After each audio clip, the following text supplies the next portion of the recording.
Welcome everybody to this webinar for the Flexible Working Ambassador Schools programme for the East Midlands and Humber. I'm Emma Turner and tonight we're going to be looking at flexible working in senior leadership roles. So tonight I'm joined by Shireen Mayers-Wilkinson, Claire Moran and Sam Walker, who are all working flexibly in senior leadership roles at the moment. So welcome everybody. Hello. Hi. Hi, and we're going to be hearing the stories of how they got into senior leadership roles within flexible working, how flex works for them at the moment, any tips, hints, pitfalls, things to look out for, and some really positive stories about how we can make senior leadership work alongside flexible working. So before we hear from our guests tonight, I'm just going to frame some of the wider thinking and national work around flexible working through the work that the DfE is doing through the Flexible Working Ambassador Schools programme. So fingers crossed this works. And we should be able to open the PowerPoint this time. Cross everything, please, folks. I can actually see you this time, which is a bonus. We've had attempt 1 at this webinar already, and we had a slight technical hitch. Here we go. So as it says there, my name's Emma Turner and I work for Discovery Trust based in Leicestershire, and we are the Flexible Working Ambassador Schools for the East Midlands and Humber, one of the regional school commissioners area. My contact details are on there. If you wanted any information about the Flexible Working Ambassador Schools, how we can support you or your organisation, either as an individual, a school or a group of schools, and details about how to get in touch with them if you want to discuss anything about their particular circumstances any further. So in terms of some of the framing of the national picture, I'll just share that with you first. So I've got 3 small children and I work flexibly. The problem that we have within education is that we still don't hear the and, we hear the so.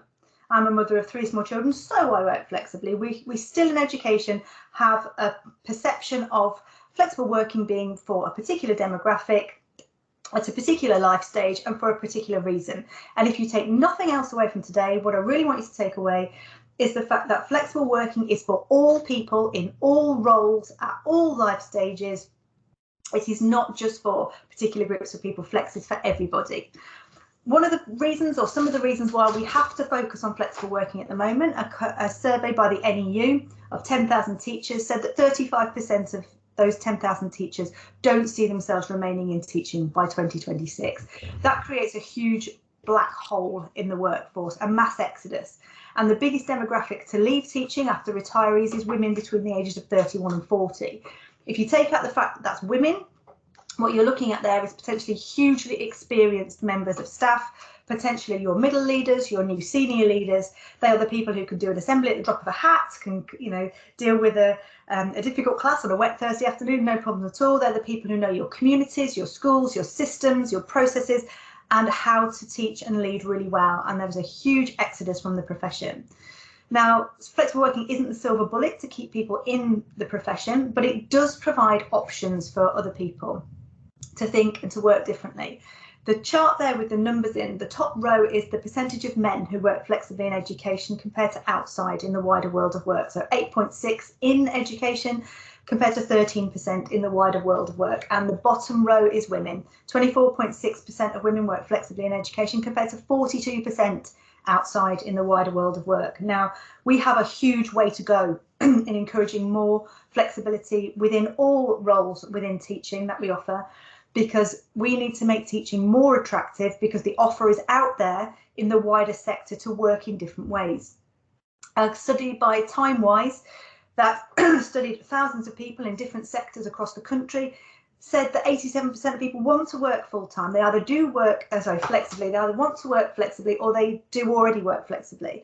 And there's no difference really between men and women. Both men and women want to work flexibly, and it's not really different by age as either. So it's not particularly an age demographic, either a male or female demographic, or a particular workforce sector demographic. Everybody seems to want flexible working, and if we don't offer it in teaching, we don't make teaching look as attractive as other professions. This one's the one that kind of really is interesting for tonight's session, to frame what Sam and Shireen and Claire are going to say. This was a survey by TeacherTap of 6,000 teachers, and it said, where do you see yourself in 10 years within education? And what's really interesting is the role of head teacher. And the difference between the number of women who saw themselves as potential head teachers compared to men. And if you think about teaching being a predominantly sort of female-dominated workforce, that's a huge discrepancy. Now, the work that I do with hundreds of teachers up and down the country, hundreds of middle and senior leaders, is lots of people don't necessarily see, especially head teacher roles or senior leadership roles, as particularly family-friendly or life-friendly. And that can preclude a lot of people from seeing themselves as potentially being able to work flexibly in those types of roles. So this is why it's so important to talk to Shireen and Claire and Sam tonight to show there is another way. You can do a very senior leadership role in a different way by working flexibly and looking at different types of job creation. So 3 main elements of flexible working then. So where, how much and when. How much is your contract? So how many days or how many hours you're contracted to work. Then where you do that work, whether it be on site or off site. And then when. What are your contracted hours during the day? When does your working day start? When does it end? And can that be spread differently across the working week? So 3 main elements that we can flex. And this is why it's so important to look at it from the full-time angle as well, because this can be where you work and when you work. You can still equate to full-time hours, but do them on-site, off-site. It's not just about the contractual changes in the how much part of that then. So the DfE has got definitions now for flexible working. These are the official definitions for the types of flexible working within education. So part-time, varied hours and in-year flexibility, 3 main sections. And within part-time working, it's really important that we get that difference between what is part-time and what is job share. Part-time is the kind of role that I do, where there is no other half of me doing my job for Discovery. I work part-time for them. And that's very different to a job share arrangement, something that Sam works in at the moment, where there is another part, there is another person doing the other part of that job that adds up to full-time hours. And alongside that is phased retirement. And with 1 in 5 head teachers due to retire within the next few years, we do need to look more creatively at ways in which to encourage people to remain in headship and potentially mentor people into headship as well, who might not want to take that full leap into full-time headship. Varied hours, obviously starting earlier or later or finishing earlier or later, and then potentially compressing hours. Obviously that works for support staff a lot more than teaching staff, but there is that option for varying the hours that you actually work. And then the in-year flexibility ones are the sort of the one-offs, or in some cases, for example, a personal or a family day, but then it's more organisational arrangements. For example, are people entitled to loo time if they do evenings or residentials or weekend work?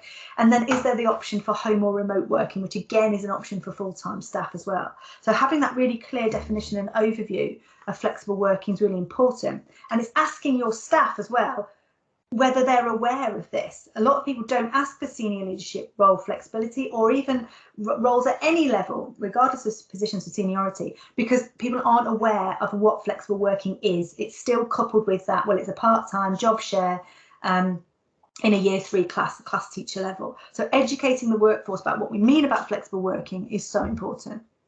And then there are 3 levels of changes. There's a contractual change, a local agreement, and a short-term change. So the contractual change may be returning from a period of parental or maternity leave, where you actually reduce your contract hours, you change your contracted hours, and that is a legal change that has implications for things like your pension.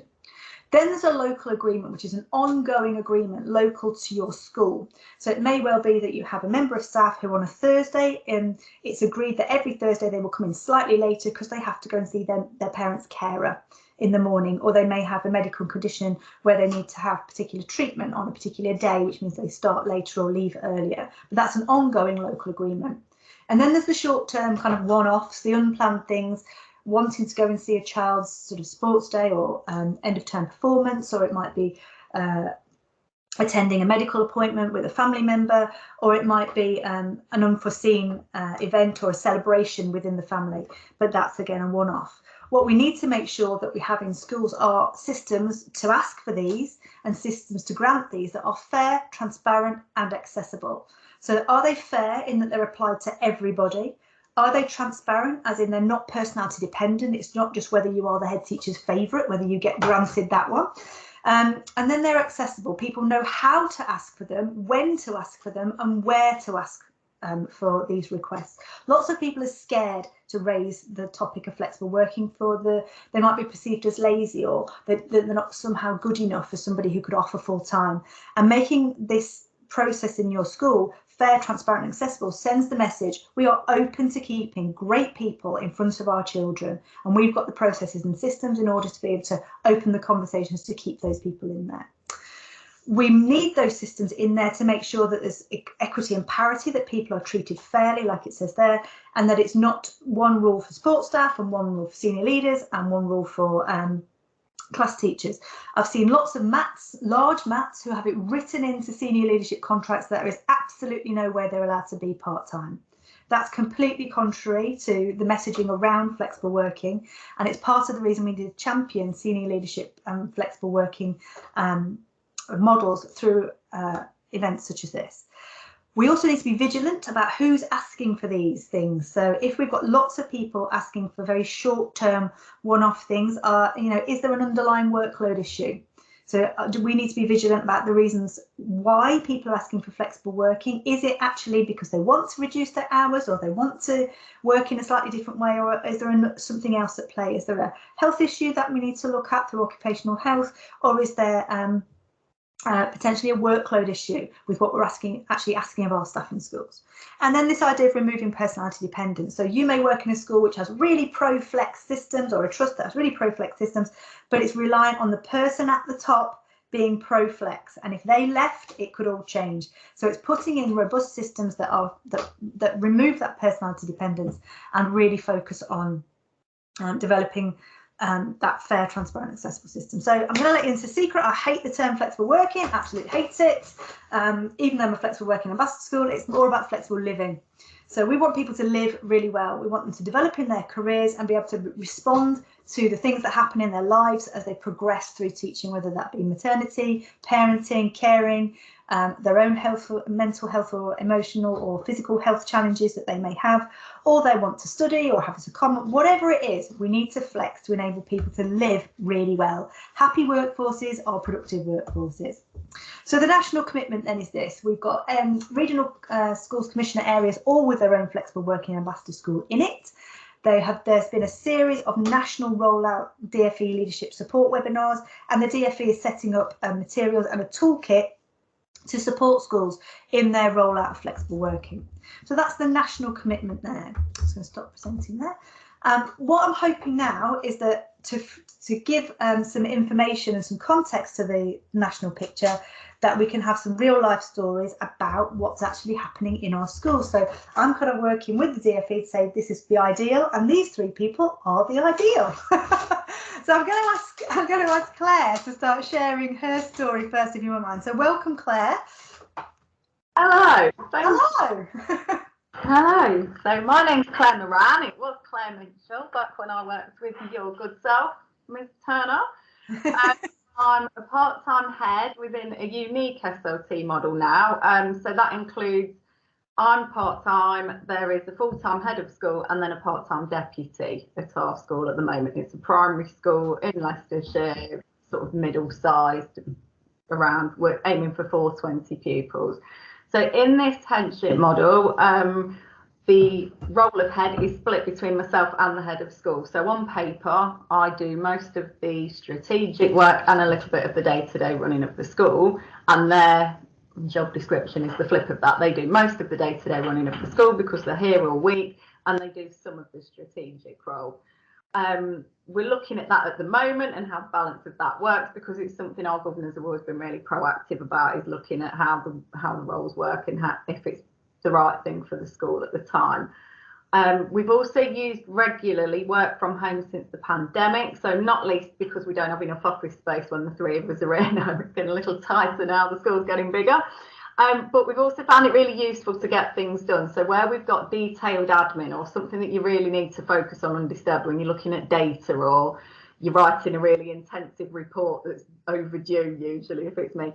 But when we're doing that kind of work, or if you're doing something that's really important and strategic and you really need to sort of think clearly and focus and get lots of bits of paper out and not be disturbed, we have found that one of the flip sides of the pandemic has been that this working from home acceptance, actually we were getting twice the work done because we weren't getting disrupted.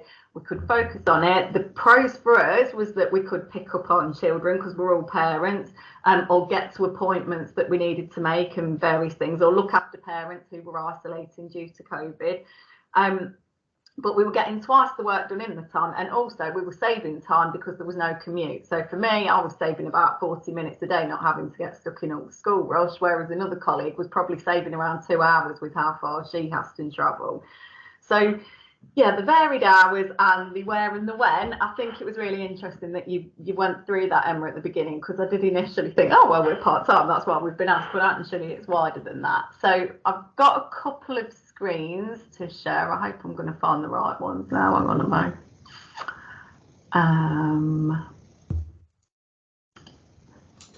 There we go. Can you see that okay? Yeah. Yep. So Latimer Primary School is the school that we're based at. The flexible working here and the flexible leadership actually started as a co-headship with Emma and myself. We'd written about this in the TES a while back, to talk about how it was set up and what the benefits were and how it all operates really. And then we also wrote about that in a chapter called Being 10% Braver, which was part of the Women Ed movement. It was their second book, and it was again to give an example of how we made co-headship work for us and what the benefits were. And obviously it features in Emma's first two publications as well, Being More Toddler and Let's Talk About Flex. There's lots of reference there to Latimer and how we made it work in those early days. But it started really, I mean, in terms of how the leadership role came about and how flexibility came into that, was because we were both deputies that wanted to start families when the head teacher left, and the head teacher had moved on to a different school or had made a career move. And as deputies, we had to step up, but we didn't really want to go for the headship. But there was a recruitment crisis sort of 12 years ago, and nobody wanted to be a head at the time. So after a lot of negotiating and convincing, we found a model that really worked for us. It worked for the governors, it was working for the school, but it was flexible enough for us to still balance home life and the things that we wanted to get out of it there. So in terms of how it's developed, obviously I've been head now for 12 years, and I've explained the model that we're in now. It's morphed from a co-headship, and when Emma left, it was looked at really carefully, because actually we talked a lot about how, and the chapter in Being 10% Braver talks about actually setting up a co-headship is one thing, but what happens when the co-headship comes to an end? And that's one of those HR type questions that I think puts people off maybe considering flexible leadership, because it suddenly becomes quite a big thing to unpick. But it wasn't, it was relatively simple. And then I've also recently completed an 18-month period of being an executive head, where I was helping out at another primary school that's not far from Latimer, because they were struggling to recruit a head during the pandemic and didn't really have any SLT there that had got the capacity to be running the school. So we helped out there, and the flexibility we've got built into our school helped us to help them out. And I did 4 days a week. I did 2 at Latimer, 2 at the other school. And when I needed to, I could be flexible with that and move it around when Ofsted or the health and safety people came to do their COVID checks. But yeah, so it was to help out with the strategic needs of the school. And we made that work by getting another head of school. So it was, again, a full-time and a part-time exec model there. So that was interesting. In terms of the benefits of flexible working in leadership to our school, Latimer is one of the Chartered College's flexible working case study schools.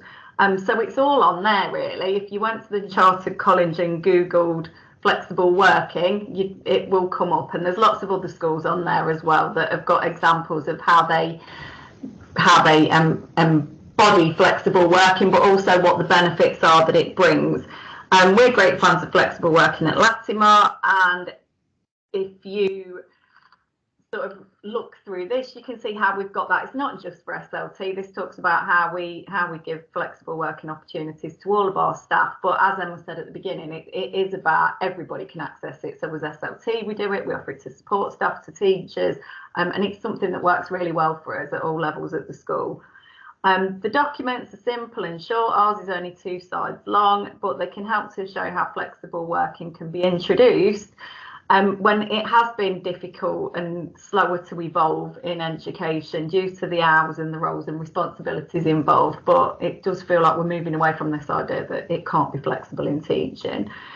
So hopefully these slides show that there are many benefits. This is the other page of our case study that goes into the flexible working practice. But if we were talking specifically about the benefits of flexible leadership on a personal level, for me, it's about career progression and satisfaction. I love this job. I wouldn't want to do a different job, but I need it to be able to balance with my family needs. But also now that my children are older and I could go full time if I wanted to, I've got more capacity, but actually keeping to the part-time hours I do gives me scope to do other things. So sometimes hobbies, sometimes other roles or opportunities that come up, like the executive head role or coaching and mentoring or writing and delivering training, and things that I don't feel I could have done as much if I wanted to, if I hadn't got that flexibility built in.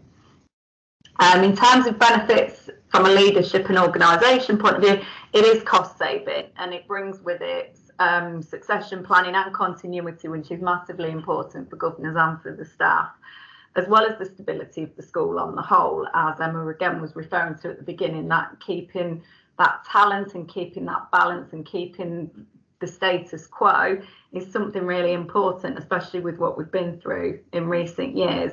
And I think we've had unique headship arrangements at Latin now for 12 years, thanks to a very supportive and very forward-thinking governing body. But because of that, we've also successfully navigated what was 7 SLT maternity leaves in an 8-year period, which normally would have been a bit of a disaster when your deputy's gone and one of your heads has gone and your other head's going to be going. And actually the flexibility we got and the way that it all worked meant that those things weren't a big problem. It wasn't a suddenly what are the governors going to do about this. It was all doable and easy to work through. And again, it retains talent. We have got some incredible staff at our school who work 1, 2, 3, 4 days a week, and we wouldn't be the school we are without them and all of their experience and skills that they bring.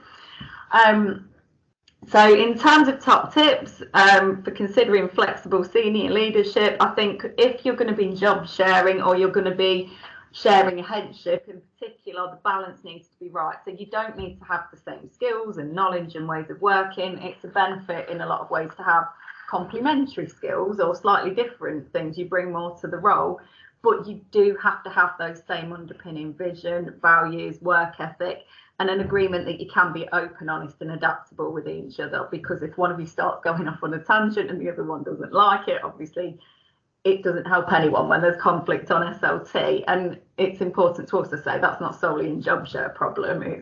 That's there anyway on an SLT in the way that they operate.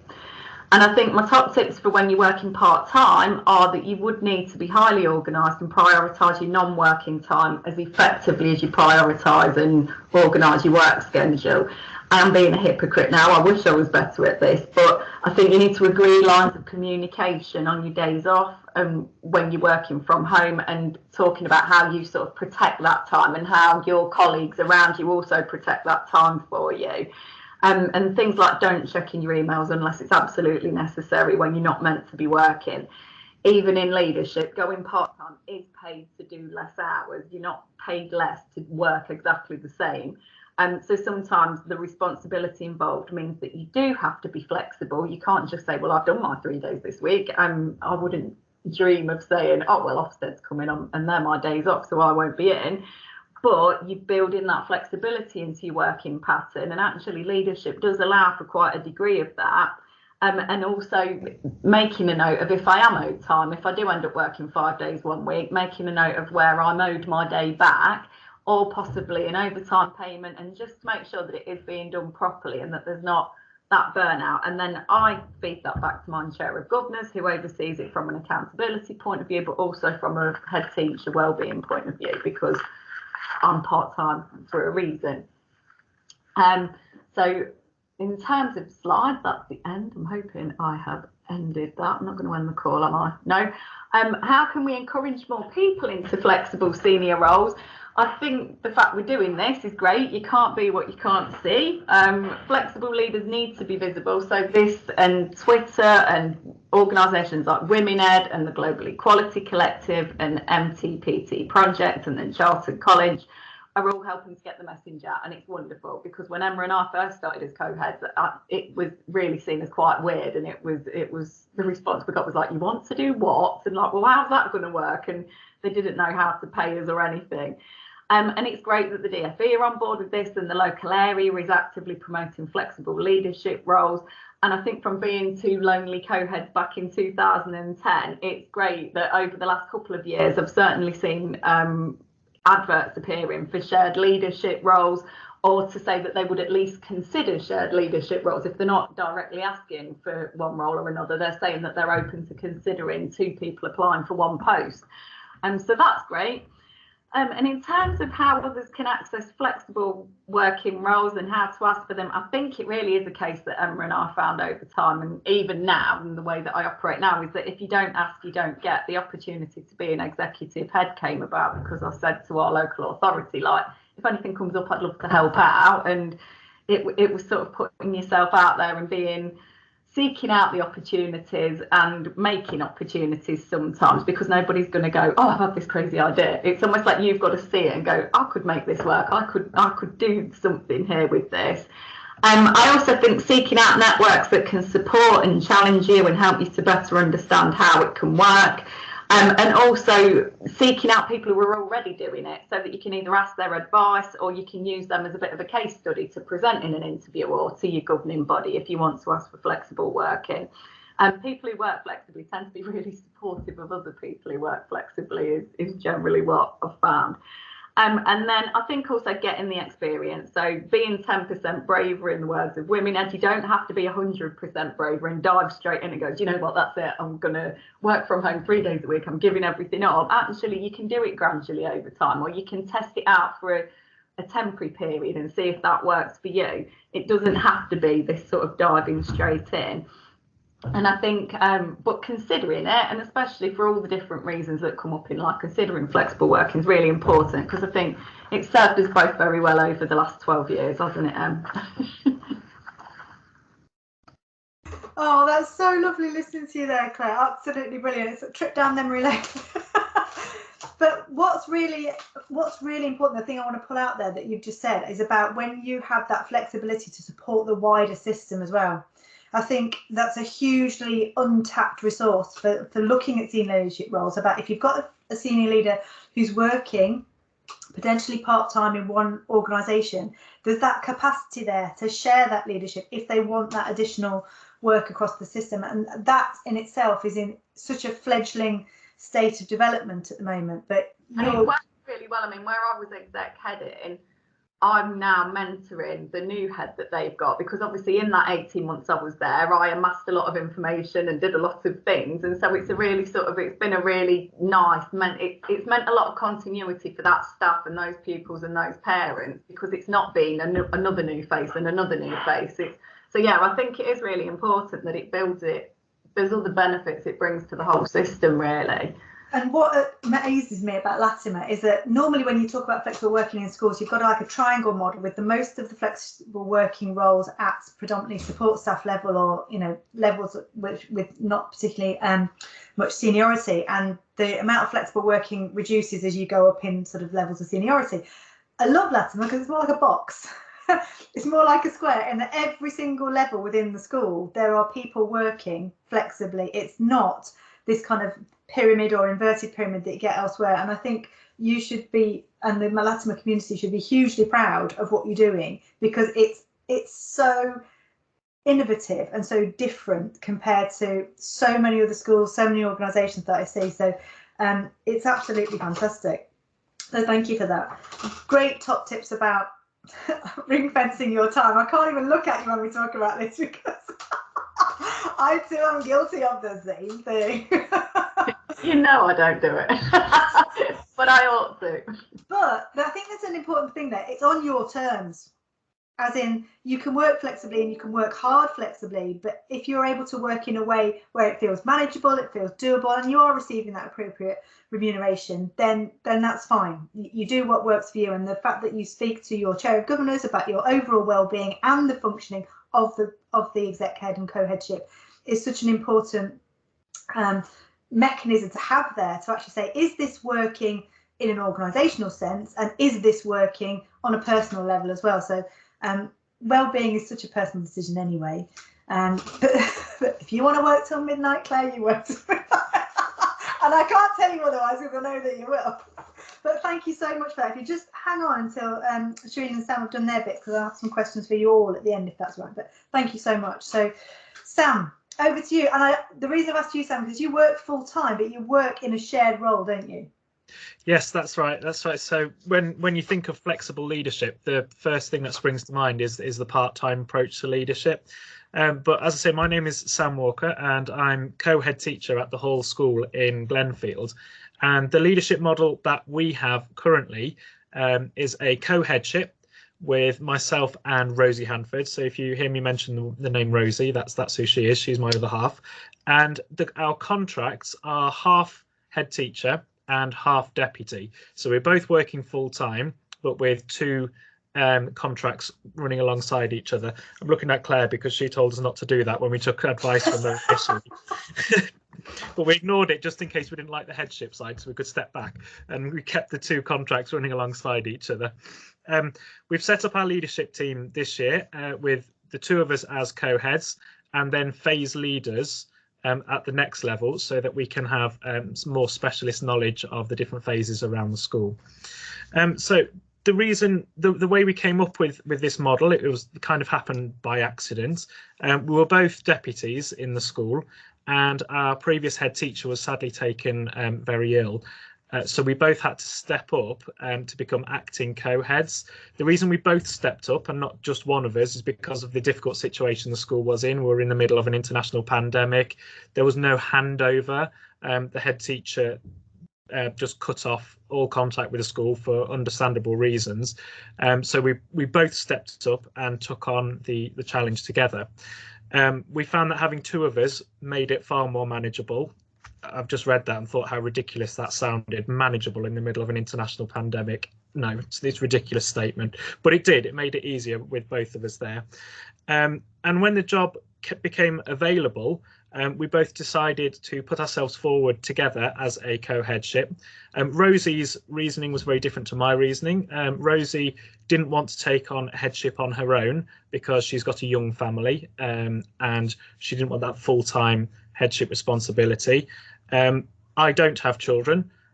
However, I just didn't feel ready for it. I didn't feel ready to take on the role of headship on my own. So we put ourselves forward as a co-headship. The interview process was interesting. We had to be interviewed separately as if we were going for the position on our own, but we had to do the presentation side of it. We had to present our vision for the school. We were able to do that together. Also, the decision was made a bit easier to go for it as a co-headship because we'd been working together for 7 years, so we already knew each other really well. One of the initial challenges of the co-headship was the reaction from various people around the school community. Some members of staff were initially quite wary of the idea of a co-headship. One of the members of staff actually said, well, there should be only one person at the top, which is understandable. You know, you can understand why people have that opinion. When we kind of dug down into it a bit deeper, we found that the main concern was people were worried about who to go to. They didn't know who to go to if a problem appeared.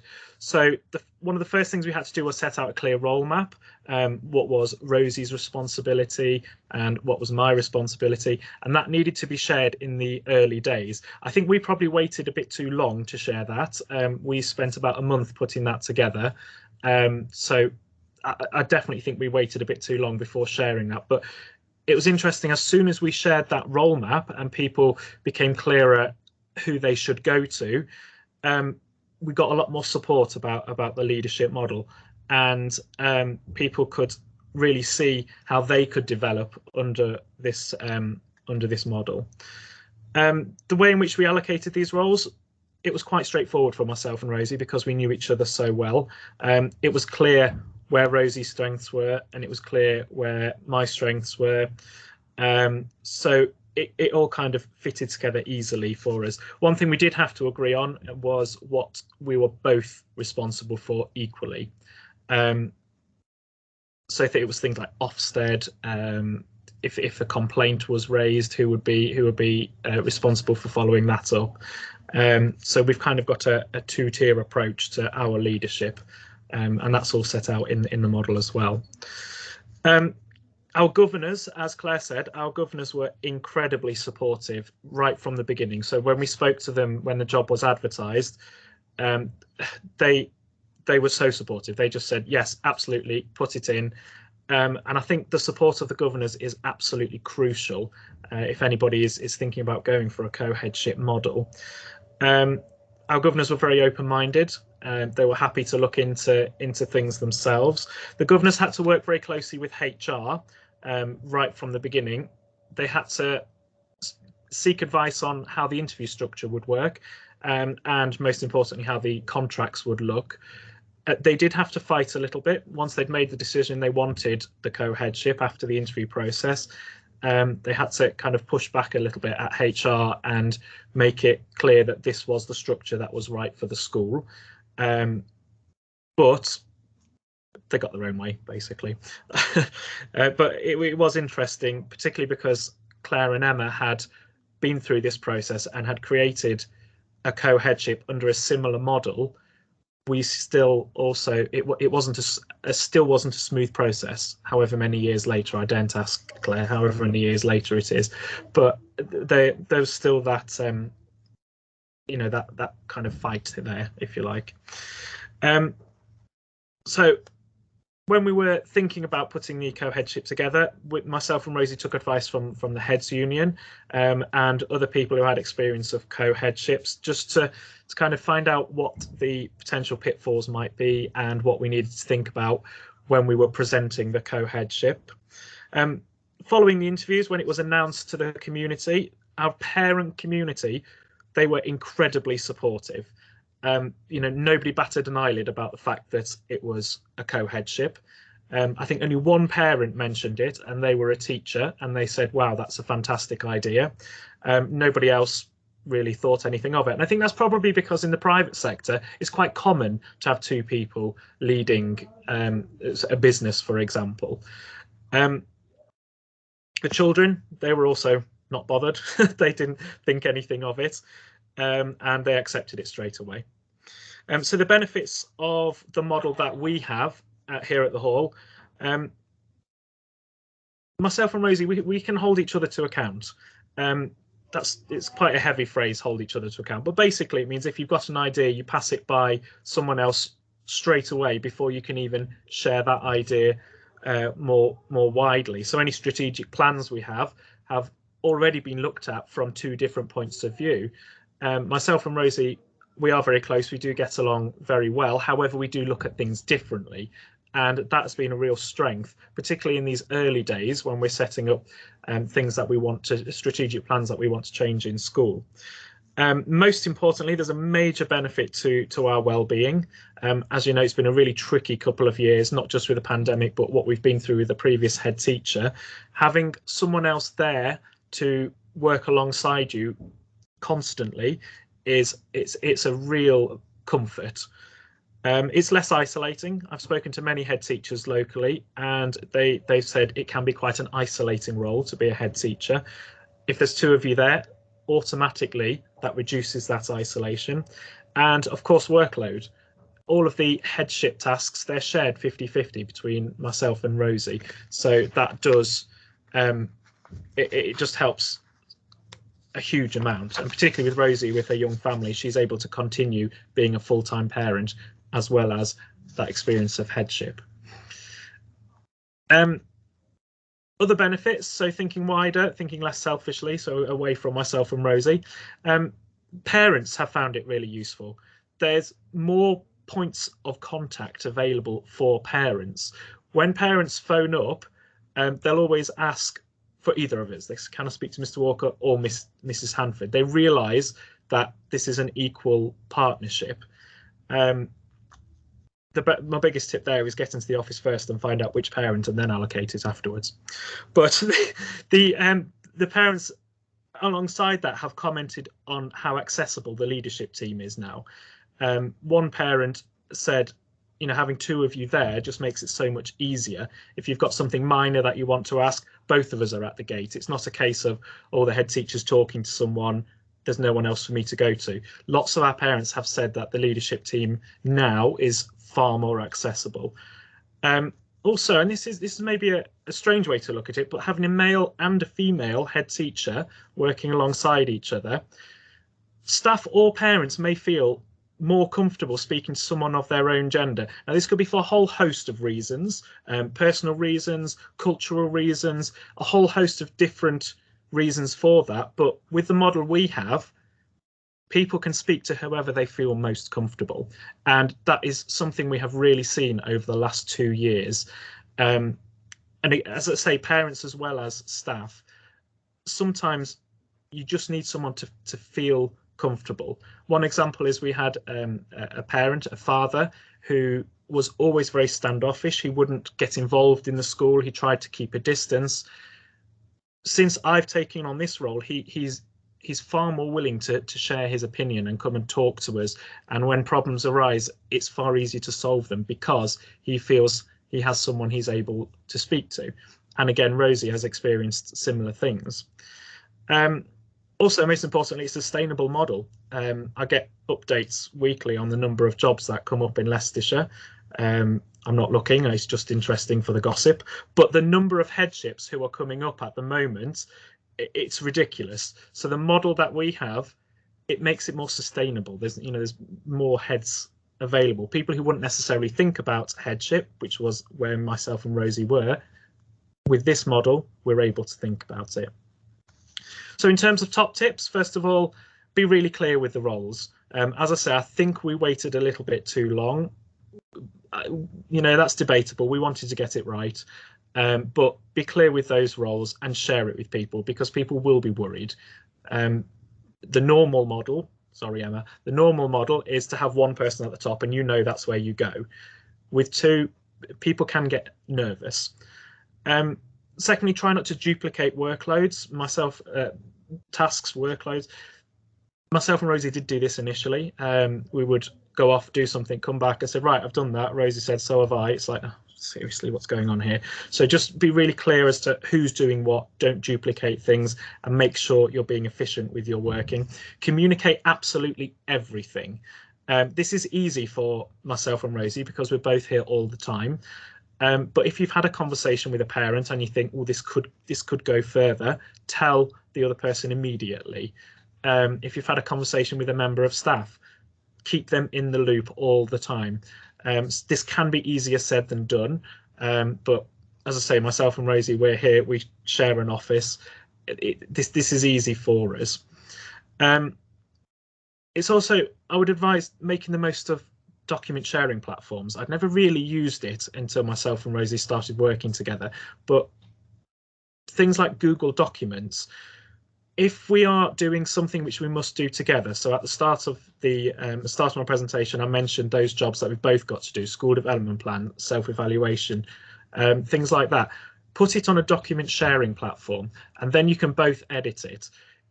If you do it on a document sharing platform, you then don't have to be in the same room. So we can both do a little bit at home if we think, right, this weekend, Rosie might want to do it later on at night when the children have gone to bed. I'll probably want to do it earlier because I'll probably be in the pub later on at night. So the document sharing platform is a brilliant way to make sure you're both in the loop. And finally, have a process in place for if you don't agree about something. At the start of our co-headship, myself and Rosie put in a document which says these are the steps we will take if there's something we don't agree on. Part of that is getting advice from other people and support to help us make the final decision. We've never had to use it as yet. I'm sure there will be a day when we do have to use it, but if you have that process in place, it then removes the personal aspect to it. It's not my opinion versus Rosie's opinion. We're following this process and we're working out what is the best for the school. So have that process in place ready for that. So how can we encourage more people into flexible working? Well, as Claire mentioned earlier, I think people need to know about it. People need to know that this is an option. flexible leadership is still a little odd, and I do think there needs to be a change in mindset. As Claire mentioned earlier, it still happens, I'm afraid, Claire, when I say we're working in a co-headship, straight away people say, oh, how does that work? So again, I think people need to know more about co-headships and the options that are out there. So the question is, how can we make people know more about it? I mean, in my opinion, with the MPQH, I'm currently taking my MPQH. I think flexible leadership should be more of a discussion in the MPQH. People who take MPQH, there's a lot of deputies, assistant heads. This is the perfect opportunity to say you may not be ready to step up to full headship now, but look at these different options. Also, I think making the HR process easier is important. Sharing documents which have been put together, so our contracts have now been passed by HR. Hopefully they're a bit more aware of how a co-headship could work. And also, importantly, educate governing bodies. We're lucky in Latimer and at the Hall, we've both got very forward-thinking, open-minded governing bodies. If there is a headship coming up, I would very much encourage governing bodies to look into flexible headship, flexible working, co-headship models, because if people want to present it, governors need to be aware it's there. And if you're working in a school and the headship comes up and you want to take that step up as a co-headship, your first port of call should be the chair of governors. Go and talk to the chair of governors, get them to go and look at different examples that there are out there. Because once our chair of governors, who was incredibly supportive, once she knew of the different models that were available, the whole process was made an awful lot easier. So that's the whole school. That's our leadership model. And I think it's providing great opportunities for the school in the future and where we are now. So thank you. There was so much in that. Absolutely. I have written absolutely so. Thank you so much. It was so great to hear the processes that you've gone through to actually set up that co-headship. And both Claire and you have said about the importance of the work of governors and getting those governors on side to support those models. The one thing I'm going to say about you is about the one person in charge thing. There's a really good response to anybody who says, you know, there needs to be one person in charge. And that answer is a lot of children in this country live in homes that have more than one capable, competent adult in there. And nobody goes around and knocks on the door and says, it'd be a lot better if one of you left, please. We just need the one person in charge. So actually, you know, in terms of having one person in charge, it's very much a kind of historical model within education. And like you say, the one person who challenged you was a teacher. So we've got quite a lot of way to go in terms of changing that. But it's so normal in the private sector to have two people, to have joint CEOs, for example. That is so normal. They're a lot further ahead than we are in terms of the shared leadership model. Exactly. And I'm a co-chair of governors at my children's schools. I can't stop going.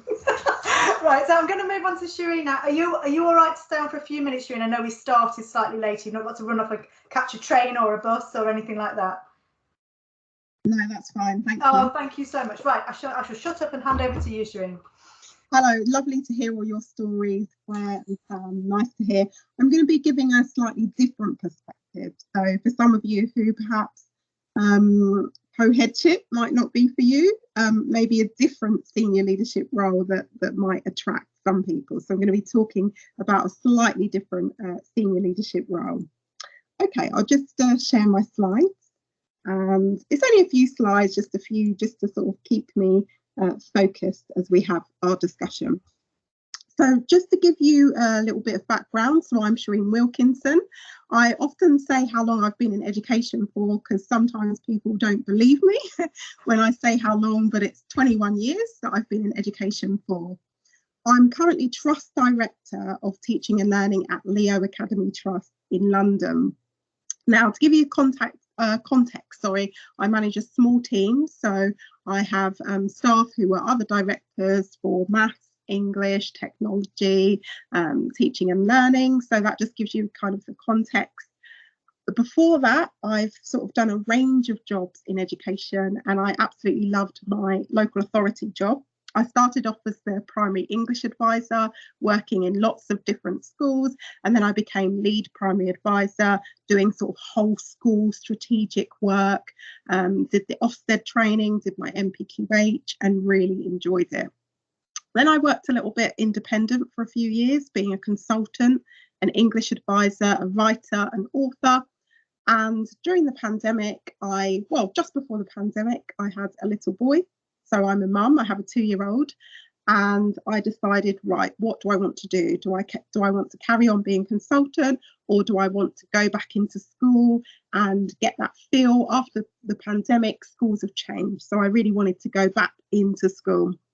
So I looked around for jobs, and I saw, I was specifically looking for sort of central team roles, more kind of strategic roles, as opposed to going back to, for example, deputy head responsibility, which I felt like would be going back, say, 12 years ago. So I was looking for more sort of strategic roles where I could work with more than one school and really support and lead. So I saw 3 jobs, central team. One that was too far for me to travel in terms of work and life balance. One that was slightly lower than the role I have now, so just leading in English, and then this role. All the roles were advertised as part-time, which was really helpful and useful. However, I did manage to negotiate having sort of 1 day less than was required, if you like. So I did sort of sell it in a way.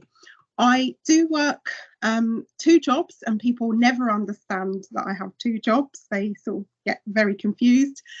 So I work as trust director, I work as an English advisor, and I publish, I write books, education books, and I also work as the Key Stage 1 and 2 moderation manager for a local authority. So it's lots of roles, but it's really enriching, and I really enjoy that experience. So my structure then is part-time and flexible. So I've got 4 days in the week, and at certain times my trusts are really fair, so if I wanted to work more days I could, and they would pay me overtime for that. So I think that's important to know. Flexible, what that means is some people who work part-time work Monday, Tuesday, Wednesday, and that's their days. But if I've got a presentation to the trust board, or our schools, some of our schools might have Ofsted or something like that, I can move my days around because I'm very flexible with the days. So I think, yes, part-time, but also part-time and flexible.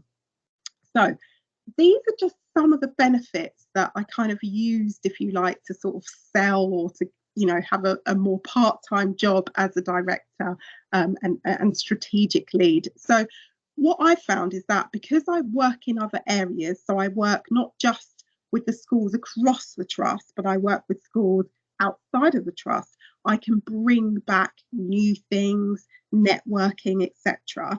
And it goes both ways, because our trusts are so leading in terms of technology. When I'm working in schools outside of the trust, I can also share good practice as well. So it's win-win, and we're benefiting each other. The other thing in terms of selling is that I get that opportunity to develop my subject knowledge in terms of writing, writing books, education books for children, but also for teachers, resources, home learning books. So that helps me to develop an area of expertise. So as Director of Teaching and Learning, people can come to me knowing I have a particular subject area. And sometimes when that happens, sometimes people become very general and don't necessarily have that subject specialism. The other benefit for me is that I have current experience of being in school. So, you know, when you're sort of giving advice to other people and they're like, well, how long have you been in school for? And you get all of that. I'm in school currently. This picture was taken, last week? And I'm also hopefully at the cutting edge of my subject area. So that's a real benefit, and something I did use to sell in terms of working part-time in my role. The other thing I think is important when you're working at a senior role is having the flexibility and being able to do more days when needed. but also being in a more central role if there is, for example, an emergency. As Sam said, there's an opportunity there to go in temporarily part-time as a principal, or some of our team have been sort of stepping back into school, covering roles like deputy headship. So there's that flexibility there, so that you've got that succession planning, but you've also got that sustainability. So members of the central team also temporarily work in our schools as well. I think that's important. The other benefits is that you're supporting several schools and you're building your subject knowledge, you're bringing back lots of different ideas, but you're also giving other people ideas from the Academy Trust. So I think in terms of selling why I wanted to work part-time, it was about having that area of expertise that I could bring to the Trust, particularly being Key Stage 1 and Key Stage 2 moderation manager for the local authority. That was very beneficial. So these are my tips then. I think really and truly we need to be proactive. You know, if it's even whether it's a part-time job or it's a full-time job, look, yes, I can do this job. I can do it 4 days a week. And on that one day, I'm going to be doing some writing. On that one day, I'm going to be working in another school. So I've got that range of experience, etc. It's been alluded to in the presentations today by Claire and Sam about positive senior leadership teams. So when I was looking for roles, I was looking for words like flexible or can do fewer days if needed. So yes, it's a full-time job, but we're prepared to do 3 or 4 days. I was looking for that. Sadly, a lot of schools that I work in, and that's where I can see sort of the benefits of where I'm working, are still very old school. You know, you still have head teachers who look at their clock and say, what time are you leaving the school, etc. And I think, you know, we need to move away from that. And one of the things I learnt from being in local authority was flexible working. And so when I came back into school, they were a million miles away from where I'd come from, because I've been working from home for like over a decade ago. We used to work from home. And so the pandemic, I think, has really supported that sort of speed, if you like, of working from home. So that has really helped. For me, tips: use technology. As Sam said, the Google Docs, the sharing, the editing has been brilliant. If we're doing a presentation together, or we're doing a piece of work, or we're writing a policy and everybody has to be involved in that policy, then a Google Doc where you, or similar, whatever programs are available, has been brilliant, because you can edit at your own pace by a certain time on the same document. The other thing is, I only have an online calendar. I scrapped a paper calendar about 6 years ago, and I colour code it. Now, I'm not organised necessarily at home, but my calendar is organised with all my different work, my moderation work, my trust senior leader work, but also any consultancy or writing I'm doing, and I colour code it, and it's all online, all of them together. I manage 4 big email accounts: local authority accounts, personal accounts, trust account, and so you've got to be on top of things. And so timing my emails, even if I do them after my little boy has gone to bed, timing those emails to come out at 7:30 a.m. for me has been brilliant in terms of technology. The other thing is, rather than doing the old style performance management, we now do instructional coaching. And in terms of technology, we can do that online. In terms of quick meetings, we can do that online, so it saves time. And we've also moved towards collaborative coaching as well. And so when you're a senior leader and you've got to do the performance management for all of your staff, actually collaborative coaching saves time, but you're also building that subject knowledge from a range of different expertise. My next tip, and it's kind of networking on 3 levels, if you like, is network. I do not underestimate the power of networking. if you're a senior leader and you can network with other people with similar roles to yourself, it makes your job so much more easier. You can bounce ideas off people, you can, share policies. I had a meeting with someone leading on teaching and learning. I'm going to visit her school. You can, have different ideas. So networking in terms of your role.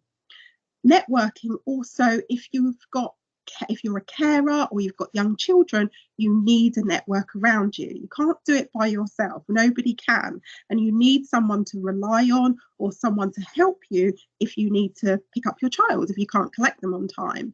Things like that, I found networking is so crucial and essential. So don't underestimate that power of networking. And finally, if you're going to be proactive, and you're going to ask for a fewer number of days, or you're going to ask for that flexibility, then be the best you can be, within, the parameters of the role or whatever, but, offer, sell yourself, offer what you can do. Very often people pigeonhole people in terms of what they can do. But as Claire, I think, said about being executive head, I'm quite proactive. I'm good at this. I can do leadership stuff. I can do this. And if you don't tell people, then they won't know. So those were just some of my tips around being that senior leader, being proactive, and any questions, Emma, I'm happy to answer. Thanks, colleagues. Just want you to be my boss, Shireen, basically. I think we've all fallen slightly in love with you and your roles, to be perfectly honest. I love that idea, that bit that you ended on there. If you don't tell people you can do it, they won't know. So the kind of Claire with if you don't ask, you don't get. And then there's you, if you don't tell people you can do it, they're not psychic. How are they going to know that you're ready for this challenge? You're ready for the demands of this role? I think that's such an important message there. And both you and Sam have spoken about technology, and I'm laughing inwardly as our co-headship started at pre-tech, really. And I just think of the nonsense of the post-it notes and exercise books, and when we were trying to do shared leadership and there wasn't a thing like a Google Doc. It does make me smile that it's so much easier to harness that power of technology to really support the ability to work flexibly. So I think you and Sam echoing that was brilliant. And that message about supporting the wider system, be it through cross-pollination in your kind of hybrid role that you've got, or whether it's Claire doing supporting of the schools, that opportunity there that Flex has to really support and develop the system as a whole is absolutely huge. Now I can see somebody's on here. Shamara, are you there? Do you have any questions, Shamara? I don't know whether you're still here. Have you got any questions for our guests? If not, I shall ask them a quick one and then. Oh. That's okay. I am still here, but no, Hello. you've been great. So thank you. Okay, thank you. So I'm aware that we've run slightly over. So I'm not going to ask masses of questions, but we are kind of all teachers, we're all kind of learners, all kind of leaders. So I'm going to ask you, what's been your takeaway, each of you, from listening to each other? What have you learned about flexible working from each other? So I'll start with you, Sam. Well, I think the important thing is just that working together and just doing what you can. As we've just been discussing, the kind of being the best you can be. Sometimes you do need to be pushed outside your comfort zone, but also a lot of the time you still need to be in your comfort zone. If I were to step up and be head teacher at that time, I wasn't ready for that. That wasn't my comfort zone, and I wouldn't have been able to do a good job. But stepping up with the model we have and working together as a team, and I think all the examples we've looked at today have all emphasised that importance of working together as a team to get the best for the school, basically, for the children. Thank you. Claire, what have you learned? I think Sam made a really important point about communication that you've alluded to, Emma, that in the days of the captain's log, it's a more tech friendly. I've certainly been boosted into doing a more modern way of working. I drive my current co-head partner mad with some of the things that I can't cope with on meetings.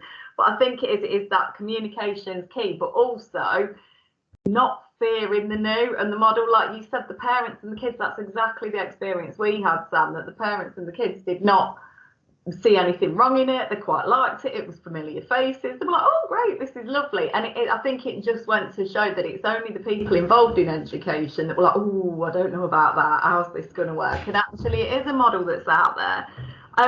And I think, Shireen, what you were saying about the flexibility with 4 days, that for me is something that I have always said, and I think particularly in leadership roles like we're in, but anybody really who wants to work flexibly, I think that there does need to be an understanding when you come to it that there's a degree of, like, you've got to be flexible yourself as a flexible worker. It can't be completely rigid and these are my 3 days and this is the only 3 days I'm working and I don't want a phone call outside of that. It's not, working in schools just isn't like that. And teachers and TAs in our school who've got job share arrangements, they find a way that makes it work for them, and if they need support with making it work better, we can give them that. But actually you've got to have that agreement, and I thought it was really interesting that you got yourselves in agreement, Sam, of like, if it goes wrong, what will we do? It's like follow the policy. But yeah, I think that idea of being responsible and for your own well-being, but also recognising that sometimes if the staff meeting is on a certain night of the week,